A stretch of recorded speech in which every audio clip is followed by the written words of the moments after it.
officers were robbing citizens, filing for hundreds of hours of overtime they never worked, stealing drugs, and even selling illegal firearms back on the streets. Planted evidence on people, even committed home invasions. Jenkins signed a plea agreement in 2017 that detailed 7 robberies that he participated in, along with other members of the unit, as well as his drug-dealing partnership with Donald Stepp, the former bail bondsman and cocaine dealer who testified at trial. In September 2021, Jenkins spoke with BBC journalist Jessica Lusenhop from behind bars, and he claimed he never took money from Baltimore citizens. He says, "I did give drugs to Donnie. For the last couple of years I was police, but I didn't take people's money, because then they would know you were dirty." Explaining the tactics of the GTTF, he also said, "This was a saying we state.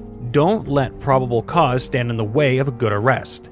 If you've got to lie about what you've seen or what you heard or what you've witnessed, as long as he's dirty, he's got the drugs, and he's got the guns, and he did the crime. Just get him." When his case went to trial on January 5th, 2018, Jenkins pled guilty to 1 count of racketeering, 2 counts of robbery, 1 count of destruction, alteration, or falsification of records, and 4 counts of deprivation of rights under color of law. Jenkins was given a 25-year prison sentence on June 7, 2018, which he is currently in the midst of serving at a federal prison in Kentucky. As the leader of the unit, he received the longest prison sentence. But Jenkins isn't even the most psychopathic cop in this video. That award goes to the next officer. But first, if you're liking this video, it would be great if you could subscribe, as we're trying to hit 1,000 subscribers before the end of this year. Anyway, back to the cases. Michael Rowe was a police officer that swore to uphold the law, but disgraced it entirely in his vengeful plots.